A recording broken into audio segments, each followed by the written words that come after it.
Askimo TV. We're talking today to Adele Theron. Adele is the founder of the organization The Naked Divorce. She helps people dealing with the trauma of going through divorce. Hi Adele, how are you? Very well, thanks.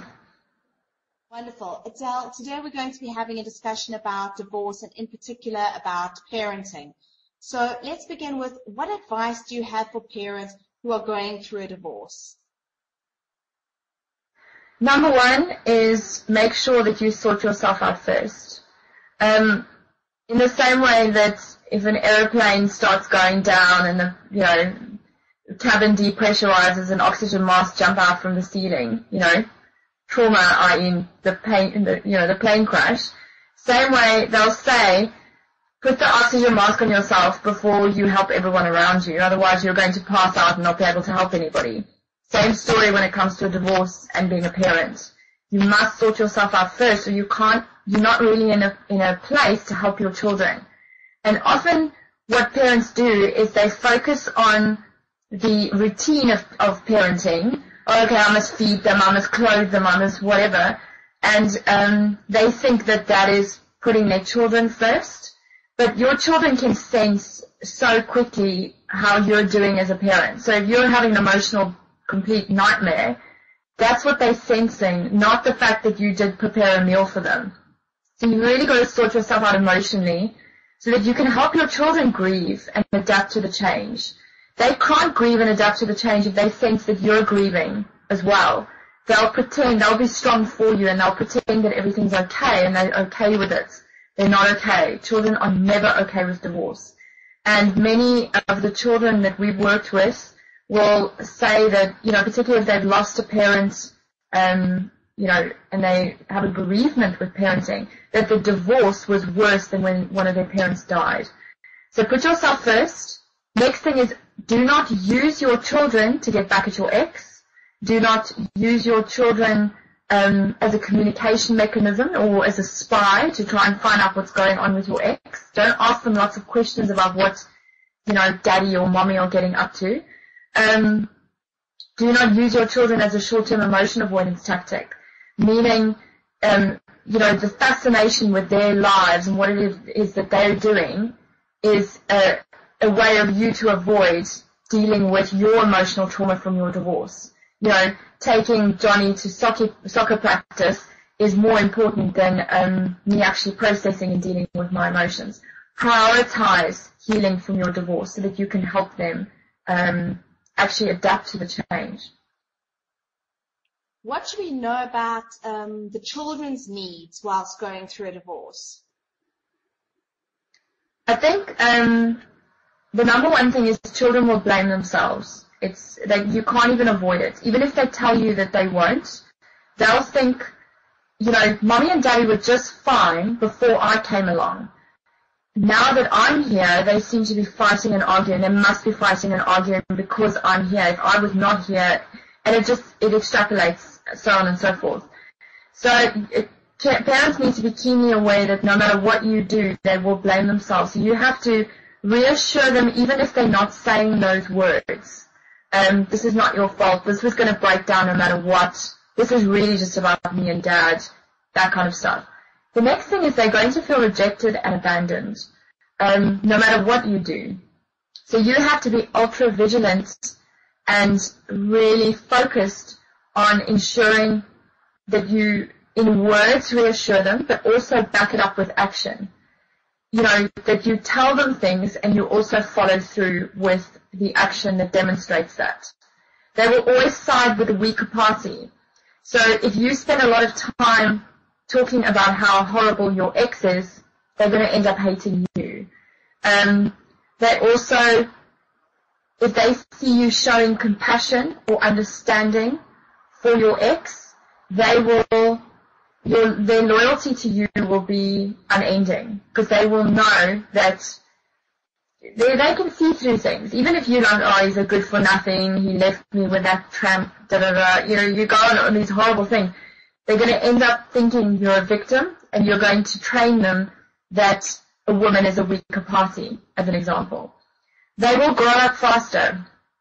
So sadly, particularly if children are very young, and the parents go through a divorce, they will leap in, responsibility stages because they'll want to suddenly be a parent to you going through the trauma. This is why it's so important that you sort yourself out so that they don't have to parent you through the trauma.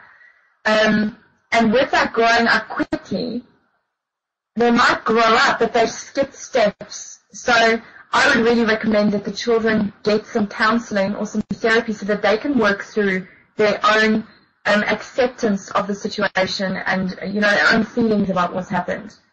They'll also have a distorted view of relationships and might decide, I'm never getting married or I'm never doing this because their paradigm of relationships has been destroyed. And it's up to you as a parent to restore that paradigm to the way that it should be. And you can only restore that if you've sorted yourself out in your own view and paradigm of relationships. What would you say are some of the most, biggest post-parenting or post-divorce mistakes that parents make? Yeah, I think the biggest one is they're not partners with the other parent. The best divorces I've seen is when you've actually, particularly when you are still, when you are parents, is you've got to actually be in partnership with the other parent.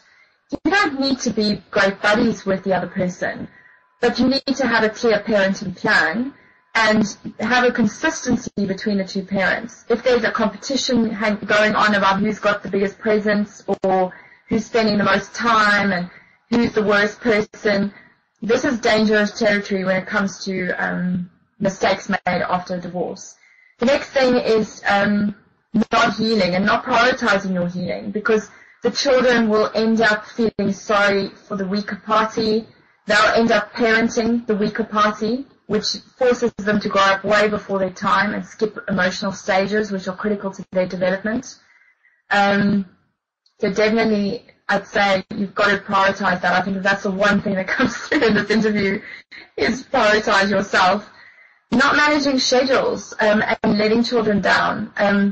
Children are very sensitive to, okay, dad's coming to pick you up after school, and then he doesn't come and pick you up. Massive impact. So you've got to be consistent. You've got to have straight communication and back it up with and follow through with clear action. Routines need to be respected as well with children. And just as much as when anybody goes through a trauma that they need a grounded routine, a children's routine is critical. And being selfish, focusing on yourself, your need to get over things, your pain, your issues, versus actually helping your children come to terms with the trauma. And just focusing on the mundane checklist of parenting, like, okay, have they been fed, have they been washed, right, my job is done. No. Your job as a parent is also to produce viable adults and help them cope with the trauma themselves. And just to finally end off quickly, what are some post-divorce parenting strategies or tips on how to co-parent effectively for the sake of the children? I think what I really recommend is, even if you have a fairly amicable situation with your ex, is get yourself literally one day with a mediator is just brilliant, because the mediator will also develop some ground rules and some communication techniques for handling of disputes that might come up in the future. So get yourself a day with a mediator and run through everything there is to do about parenting. Develop a parenting plan, a routine for how we're going to see each other, how we're going to behave on birthdays, who's going to have the kids, well, how are we going to deal with holidays, how are we going to deal with if a dispute arises, you were going to pick them up from school but you didn't. So use the mediator to help anticipate scenarios that might come up in the future, and when you have a plan for how you're going to deal with that, you've got ground rules for how you're going to deal with it, it just makes the dealing of it when it comes up brilliant and really effortless. So having plans and strategies in place ahead of time is a really good tip for that. The other thing is having a clear schedule and reliable calling mechanism. So, right, you're always going to call on Mondays and Wednesdays at this time, and this is how we're going to deal with that. And having a working relationship and partnership is is also critical to having those schedules. You know, so if there's a breakdown, right, I can't pick up because we're late for work, then there's an ease because you've had the mediation on how to deal with those scenarios when they pop up. And again, make sure that you both heal. You know, if one of you is bitter, it just destroys that kind of harmony with the parenting. Thank you, Adele. Thank you so much for talking to me today. You're welcome.